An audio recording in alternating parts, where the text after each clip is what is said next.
नमस्कार। शाम के 7 बजे खबर दमदार के साथ मैं हूं अनुपम। सबसे पहले बात करते हैं बड़ी खबर की।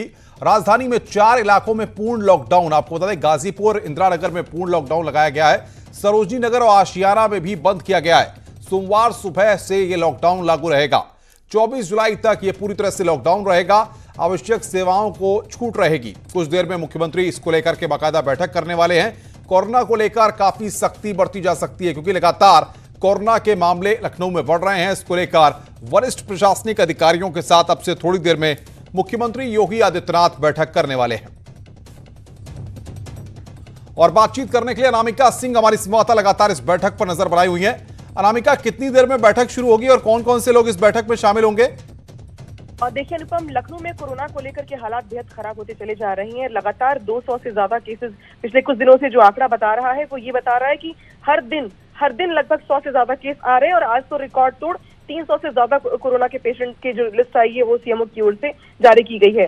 इसको देखते हुए मुख्यमंत्री योगी आदित्यनाथ ने अभी कुछ ही देर के बाद ये बैठक शुरू होगी। इस बैठक में कमिश्नर, जेसीपी, इसके अलावा कलेक्टर, नगर आयुक्त, सीएमओ, तमाम जो लखनऊ के आला अधिकारी हैं जिनके ऊपर जिम्मेदारी थी कोरोना के मरीजों को रोकने की या फिर जो लखनऊ में लॉकडाउन है उसको फॉलो करवाने की, उन तमाम अधिकारियों को 5KD पर बुलाया गया है 7 बजे। और इस बैठक के बाद ये माना जा रहा है कि फिलहाल जो 4 थाना क्षेत्र हैं जहां पे पूर्णतः लॉकडाउन का ऐलान किया गया है, इस मीटिंग के बाद कुछ और भी सख्ती बढ़ सकती है। कुछ और कंटेनमेंट जोन जो है उनको वहां पर सख्ती और ज्यादा बढ़ाया जा सकता है।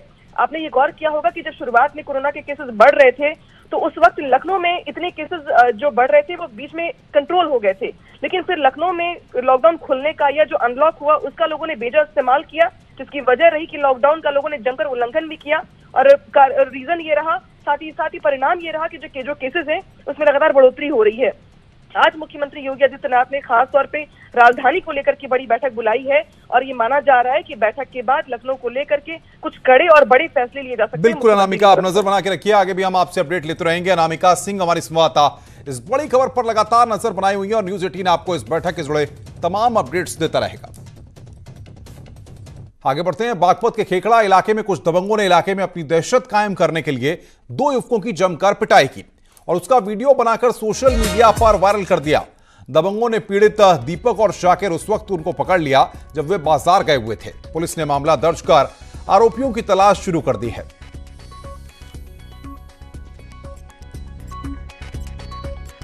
थाना के अंतर्गत एक वीडियो वायरल का बात प्रकाश में आई है। इस पे जो है अभियोग पंजीकृत करके आगे बढ़ते हैं। खबर भदोही से। भदोही के एनएच गांव से एक दिल दहला देने वाला वीडियो सामने आया है। यहां पर पानी बहाने के विवाद में 2 पक्ष आमने सामने आ गए और दोनों में जमकर मारपीट हुई। इसमें 4 लोग घायल हो गए हैं।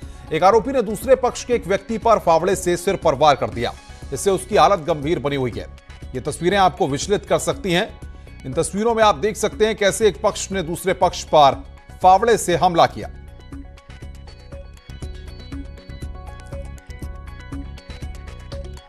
आगे बढ़ते हैं। मऊ में धागे की दुकान में आज भीषण आग लग जाने से हड़कंप मच गया।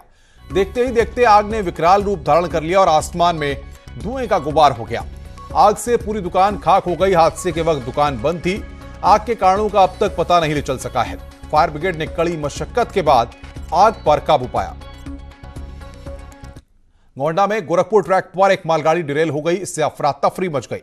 हादसा बरुआ चौक और मोतीगंज रेलवे स्टेशन के बीच में हुआ जब मालगाड़ी के आगे एक सांड आ गया और मालगाड़ी के 4 पहिए पटरी से उतर गए। इस दौरान लखनऊ गोरखपुर रेल ट्रैक पर ट्रेनों का संचालन घंटों बंद रहा और 5 घंटे की मशक्कत के बाद ट्रैक को चालू किया जा सका। कोरोना की लड़ाई में शासन और प्रशासन किस कदर गंभीर है, इसका अंदाजा बरेली की घटना से लगाया जा सकता है। यहां पर कोविड अस्पताल राष्ट्रीय मेडिकल कॉलेज के वार्ड में जहां कोरोना के मरीज भर्ती हैं, उसकी छत से बारिश का पानी झरने की तरह गिरने लगा। मरीजों ने घटना का वीडियो बनाकर सोशल मीडिया पर वायरल कर दिया। इसके बाद प्रशासन में हड़कंप मच गया और सब अपनी अपनी सफाई देने में जुट गए।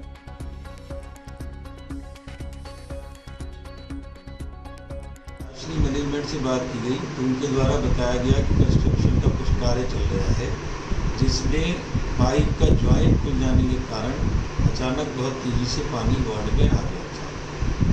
तुरंत मरीजों को उस वार्ड से शिफ्ट करा दिया गया था और अब इसको ठीक कर दिया गया है। कंस्ट्रक्शन एक्टिविटी के कारण वहाँ पे एक प्लम्बिंग फेलियर हो गया था, जिसके कारण ये एकदम से रेन वाटर गिरने लगा बरसात के समय। तत्काल जो है वहाँ से जितने भी रोगी भर्ती थे उनको हटाया गया और रिपेयर कल ही इसको करा के ठीक कर दिया गया। अभी स्थिति कंट्रोल है। कल भारी वर्षा के कारण जो थोड़ी प्रॉब्लम हमारे आइसोलेशन वार्ड 5D में हुई थी वह उसी समय ठीक करा दी गई। अब इस समय कोई लीकेज नहीं है, सारे मरीज मेरे ठीक हैं, किसी तरह की कोई परेशानी नहीं है। खबर कानपुर से है। कानपुर के बर्रा इलाके में 22 जून को किडनैप हुए युवक के बारे में अब तक कोई सुराग नहीं लग सका है। पुलिस की मौजूदगी में फिरौती की 30 लाख रुपए रकम लेकर भाग जाने वाले बदमाश भी अब तक फरार हैं। पूरे मामले में पुलिस की भी किरकिरी खूब हुई, लेकिन पुलिस अब तक उसके हाथ खाली ही है, जिससे युवक के परिजनों में आक्रोश लगातार बढ़ता जा रहा है और अब युवक संजीत की मां की तबीयत बिगड़ने लगी है। पुलिस की लापरवाही के बाद अब पीड़ित के परिजन धरना प्रदर्शन करने की चेतावनी दे रहे हैं।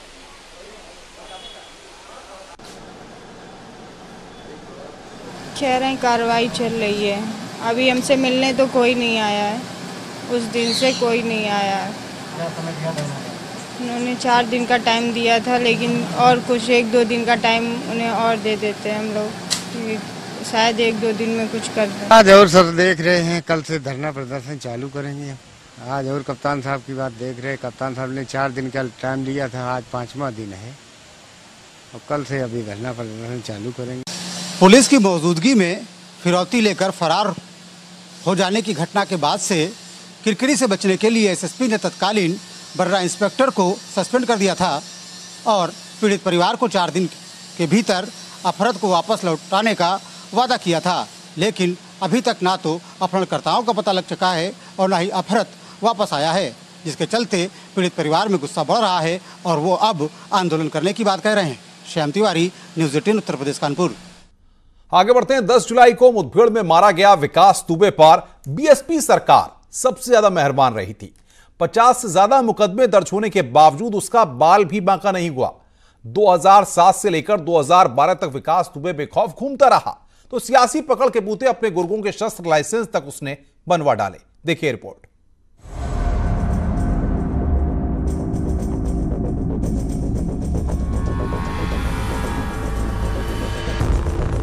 छात्र जीवन से ही रंगबाजी दिखाने वाला विकास दुबे सियासी आकाओं की रहनुमाई में खतरनाक अपराधी बन गया, जो एक के बाद एक कई वारदातों को अंजाम देता रहा, लेकिन पुलिस उस तक हाथ डालने में हमेशा बचती रही। इसके पीछे वजह उसका सियासी रसूख था। बताया जा रहा है कि 2007 में बीएसपी सरकार के दौरान विकास दुबे को सियासी संरक्षण मिला, जिसकी बदौलत जराइम की दुनिया में विकास दुबे एक खतरनाक अपराधी बनकर उभरा। बिकरू गांव और आसपास के इलाके में उसने अपना साम्राज्य खड़ा कर डाला और देखते ही देखते विकास दुबे सियासी आकाओं की मजबूरी बन गया।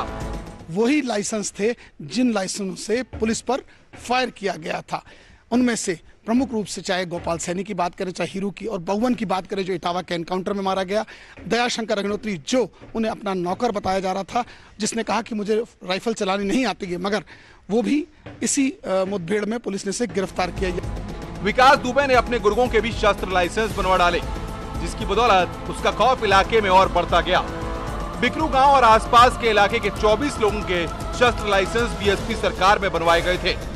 इनमें से कुछ लोगों पर आपराधिक मुकदमे भी दर्ज हैं। 2-3 जुलाई को बिकरू गांव में 8 पुलिसकर्मियों के हत्याकांड में इनमें से कई लाइसेंसी असलहों का इस्तेमाल किया गया। मार्च 2009 में दयाशंकर अग्निहोत्री और कल्लू को लाइसेंस मिला था, इसे मुठभेड़ के बाद गिरफ्तार किया गया है। तो अप्रैल 2010 में प्रवीण दुबे और बउआ को शस्त्र लाइसेंस जारी हुआ था, इसे मुठभेड़ में मार गिराया गया। इसके अलावा मई 2011 में हीरू दुबे को राइफल, सितंबर 2011 में गोपाल सैनी को बंदूक, जनवरी 2012 में शिव तिवारी को रिवॉल्वर और फरवरी 2012 में विष्णुपाल सिंह को रिवॉल्वर का लाइसेंस दिया गया था। इन सभी असलहों का इस्तेमाल पुलिस के खिलाफ मुठभेड़ में किया गया। बिकरू गांव में जितने इसके मददगार हैं, इन सभी के लाइसेंस निरस्त कराए जाएंगे। कार है उनके हम लाइसेंसेस की भी जानकारी कर रहे हैं कि इन्होंने कौन से लाइसेंस ले रखे हैं। इन सबके निरस्तीकरण की रिपोर्ट भेजी जाएगी, इन सबको जमा कराया जाएगा। पुलिस कर्मियों के नरसंहार के बाद विकास दुबे गैंग के कई लोग मुठभेड़ में या तो मारे गए या फिर उन्हें गिरफ्तार कर लिया गया है। तो विकास दुबे के खजांची जय वाजपेयी का पासपोर्ट और शस्त्र लाइसेंस रद्द करने की कार्रवाई पुलिस ने शुरू कर दी है। Team news 18। कानपुर के बिकरू गांव के कुख्यात बदमाश विकास दुबे के घर 29 जून को उसके भतीजे अमर दुबे की शादी थी। इस शादी में चौबेपुर थाने के कई पुलिसकर्मी भी शामिल हुए, जिसमें कई वर्दी में थे और कई बिना वर्दी में पहुंचे हुए थे। इससे पता चलता है कि विकास दुबे और पुलिस के बीच में कितने घनिष्ठ संबंध थे। इससे पहले भी के शर्मा के साथ उसकी तस्वीर सामने आ चुकी है। में न्यूज 18 का एक बार फिर एक्सक्लूसिव खुलासा, अमर की खाकी से यारी की एक्सक्लूसिव तस्वीरें सिर्फ न्यूज 18 पर आप देख सकते हैं। ये तस्वीरें हैं अमर दुबे की शादी की, जब 29 जून को अमर ने खुशी से शादी की थी और उस वक्त उसकी पुलिस से इतनी गहरी यारी थी कि वर्दी के साथ साथ बिना वर्दी भी कई पुलिसकर्मी शामिल हुए थे। ये सभी पुलिसकर्मी चौबेपुर थाने के बताए जा रहे हैं और इन सभी पुलिसकर्मियों को थाने से लाइन हाजिर कर दिया गया है। जाहिर है खाकी से यारी के चलते विकास दुबे अपनी अपराध की दुनिया में विकास करता जा रहा था। अब इस खुलासे के बाद देखना होगा कि इन पुलिसकर्मियों के खिलाफ कितनी सख्त कार्रवाई होती है। सौरभ मिश्रा, न्यूज 18, कानपुर नगर। कानपुर के कुख्यात बदमाश विकास दुबे के मारे जाने के बाद से रोज लगातार नए खुलासे हो रहे हैं। ऐसी ही एक घटना 1998 की है, जब उसकी पुलिस के साथ मुठभेड़ हो गई थी, लेकिन तब भी विकास दुबे पुलिस को चकमा देकर मौके से फरार हो गया था। यह घटना शिवली तिराहे की है। पुलिस से उसका आंख मिचौली का खेल लंबे समय से ही चला रहा है और यही वजह है कि उसने 2 जुलाई की रात को भी पुलिस को सीधी चुनौती दे डाली।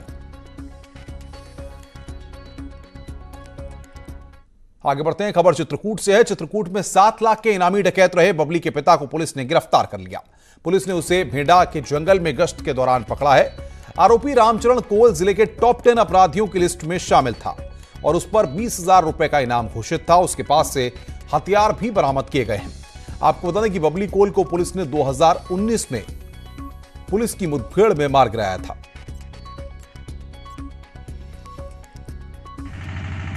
गिरफ्तार कर लिया गया। यह अभियुक्त 2018 के 3 मुकदमों में मफरूर चल रहा था। पुलिस पार्टी पर फायरिंग की गई थी जिसमें यह अभियुक्त था और लगातार पिछले 2 वर्षों से मफरूर चलने के कारण इसके ऊपर 20,000 रुपये का इनाम घोषित था। इसी क्रम में आज मारकुंडी और बैलपुरा पुलिस की संयुक्त टीम द्वारा इसकी गिरफ्तारी कर ली गई है। लखीमपुर खीरी पुलिस ने अंतर्राज्यीय वाहन चोर गिरोह के 2 बदमाशों को गिरफ्तार किया है। इनके पास से पुलिस ने 10 बाइक बरामद की हैं। ये लोग लूट समेत मवेशियों की हत्या की वारदात को अंजाम दिया करते थे। गिरोह के 2 सदस्य अभी भी पुलिस की पकड़ से बाहर हैं। 2 अभियुक्त आरिफ और मोहसिन ये गिरफ्तार किए गए हैं और इनके कब्जे से चोरी और लूट की 10 बाइक बरामद की गई हैं और 2 तमंचे और कुछ कारतूस इनके पास बरामद हुए हैं। इनका आपराधिक इतिहास है, 10 मुकदमे इन पर। खबर संभल से। संभल में एक ट्रक का जीपीएस बंद होने के बाद ट्रक ड्राइवर ने अपने सहयोगी के साथ मिलकर ट्रक को ही चुरा लिया। इसमें 16 लाख रुपए का सीमेंट भरा हुआ था और सीमेंट लेकर यह ट्रक उत्तराखंड जा रहा था, लेकिन जीपीएस बंद होने ही ट्रक चालक की नीयत खराब हो गई और सहयोगी की मदद से ट्रक में लदा सीमेंट बेचने के लिए जा रहा था। उसी वक्त पुलिस ने उसे पकड़ लिया, जबकि उसका सहयोगी मौके से फरार हो गया। जीपीएस लगा हुआ था, जीपीएस 16 तारीख को डीएक्टिवेट हो गया था, इसलिए मुझे लगा कि मैं ये कर सकता हूँ, तो मैंने एक मित्र के साथ उसने ये किया, लेकिन करना सफल नहीं हो पाया। पुलिस ने रंगे हाथ पकड़ लिया, पकड़ के मुलजिम से जेल भेज दिया। संभल में एक विवाहिता को उसके पति ने बच्चा ना होने की वजह से शादी के 16 साल बाद 3 तलाक बोलकर छोड़ दिया। मामला हातिमसराय इलाके का है। 3 तलाक के बाद पीड़िता ने पुलिस से न्याय की गुहार लगाई है। वहीं पति समेत कुल 5 लोगों के खिलाफ केस दर्ज कराया गया है। पीड़िता ने पीएम मोदी से भी मदद की गुहार लगाई है। 16 साल हो गए मेरी शादी को, मेरे बच्चे नहीं हो रहे, तो भाई साहब मैं क्या कर सकती हूँ, इसमें मेरी क्या गलती बताई। मुझे मारता है, मेरा आदमी बहुत परेशान करता है, डंडे भी मारता है, खाने को भी नहीं देता, खाना और सब सारी दुनिया सुनती है। क्या करूँगी, एक इंसान मजबूर हो गई तो कोई साथ भी देने वाला ना, रो की जिंदगी खराब हो रही है। अब क्या क्या हुआ आपके साथ? इनके द्वारा थाना नकासा पर तहरीर दी गई है। इनके पति हैं इदरीश और जेठानी वनंद। इनको दोषी करते हुए इन्होंने एक तहरीर दी है जिसमें कहा है कि इनके दहेज के लिए प्रताड़ित करना और इनके बच्चा नहीं हुआ था, इसलिए इनको तलाक दे दिया गया है। इस संबंध में अभियोग पंजीकृत कर लिया गया है। इसकी विवेचना ऐसे ही प्रमोद कुमार सिंह कर रहे हैं। आगे बढ़ते हैं, खबर चित्रकूट से है। चित्रकूट के मंडोर गांव में जमीन के विवाद में दबंगों ने एक बुजुर्ग दंपत्ति की बेरहमी से पिटाई की और उनके घर को भी तहस नहस कर दिया। पीड़ितों का कहना है कि गांव के ही राजेश द्विवेदी ने उनके घर के पास ही जमीन खरीदी है, लेकिन वो उनके घर की जमीन को कब्जा करना चाहता है और इसी के चलते उसने देर रात अपने गुर्गों के साथ घर में घुसकर मारपीट की और ट्रैक्टरों से पूरा घर गिरा दिया। साथ ही घर की महिलाओं से अभद्रता की गई और जान से मारने की धमकी देते हुए फरार हो गए। पुलिस ने पूरे मामले में गंभीरता दिखाते हुए मामला दर्ज किया है और अब तक कोई कार्रवाई नहीं की गई है। मारे लगे हमें लपिया गए, हम जोर से खींच के भागे, बचावे कोशिश की तो हमारे सास ससुर के जी सर बहुत तेज मारी ने, इतना मारी कि सास हमारी बेहोश पड़ी रही और ससुर के पूरा खून मतलब दांत तोड़ दी, पूरा छाती होती के हुर्दा मार दी छाती में। है क्या घटना घटी आपके साथ? घटना का 10 बजे रात साहब मेरे ऊपर हुआ से आए और जन घर गिराने लगे और जन हमें 4-5 आदमी मिलके दोनों लोग का मारे लगे और मारत बेहोश कर दी हैं। दांत तोड़ा, 4-5 दांत तोड़ा, लाठी का हुजा मारे। आगे बढ़ते हैं। लॉकडाउन में भारत में फंसे एक रोमानियाई नागरिक को गलत तरीके से नेपाल जाने की कोशिश में महाराजगंज की पुलिस ने पकड़ा है। उसके पासपोर्ट पर भी फर्जी स्टाम्प पाए गए, साथ ही उसकी मदद करने वाले 2 भारतीय दलालों को भी पकड़ा गया है। पुलिस ने आरोपी के खिलाफ मामला दर्ज किया है और उसको जेल भेज दिया है। थाना सनौली के अंतर्गत एक रोमानिया का नागरिक है जो अवैध और गलत तरीके से भारत की सीमा से नेपाल की सीमा में जा रहा था और वो पिछले 3 महीने से भारत में रुका हुआ था दिल्ली में और वहाँ से वो लॉकडाउन की वजह से फंस गया था। तो पुलिस के द्वारा उसको पकड़ा गया, साथ ही साथ 2 अन्य भारतीय जो उसका इस पूरे प्रक्रिया में सहयोग कर रहे थे उनको भी गिरफ्तार किया गया और इसमें सुसंगत धाराओं में मुकदमा पंजीकृत किया गया और तीनों को ही गिरफ्तार करके जेल भेजा जा रहा है। स्वागत है। ब्रेक के बाद खबरों का सिलसिला आगे बढ़ाते हैं। हरदोई से खबर है, हरदोई में आवारा जानवर शहरवासियों के लिए मुसीबत बन चुके हैं, लेकिन प्रशासनिक अमला पूरी तरह लापरवाह बना हुआ है। शहर के पौष इलाके आवास विकास कॉलोनी में वीआईपी पार्क में बच्चों के खेलने के लिए कोई व्यवस्था नहीं, बल्कि उल्टे वहां पर लोगों ने गाड़ियों की पार्किंग की व्यवस्था कर रखी है। साथ ही पार्क में आवारा जानवरों और कुत्तों ने डेरा जमा लिया है, जिससे कॉलोनी के लोग परेशान हैं और अधिकारियों को इसकी कोई परवाह नहीं है। जहां हम लोग खड़े हुए हैं ये हरदोई का सबसे अच्छा एरिया आवास विकास कॉलोनी कहा जाता है। ये हरदोई का सबसे वीआईपी एरिया है, लेकिन इस एरिया की सबसे बड़ी समस्या इस टाइम है वो जानवर है। ये एक वीआईपी पार्क कहा जाता है, लेकिन यहाँ बच्चों के खेलने की सुविधा तो नहीं है और ना ही इसमें साफ़ सफाई है। फिलहाल लोग इसमें मकानों में किराएदार रखे हैं, उसकी गाड़ियाँ उन सबकी गाड़ियाँ यहाँ खड़ी होती हैं और खाली समय में बसें और ट्रक यहाँ लोग लाके खड़ा कर देते हैं। फिलहाल आपको एक इस पार्क के बारे में बता दें कि इस पार्क में जानवरों का भी बड़ा जमावड़ा यहाँ लगता है, जिसके बाद यहाँ के लोग बहुत परेशान हैं और इन जानवरों के लड़ने की वजह से कई लोगों की गाड़ियों में नुकसान हो गया और कईयों के घरों में घुस गए हैं। लेकिन इन लोगों का कहना है कि प्रशासन से कई बार इन लोगों ने शिकायतें करी, लेकिन आज तक प्रशासन ने इनकी शिकायतों का कोई संज्ञान नहीं लिया है। अब प्रशासन की इस हिलावाली से किसी दिन कोई बड़ी घटना हो सकती है। कैमरामैन निखिल के साथ आशीष मिश्रा, न्यूज़ 18 हरदोई। खबर दमदार में आज बस इतना ही। दीजिए पूरी टीम के साथ मुझे इजाजत। नमस्कार।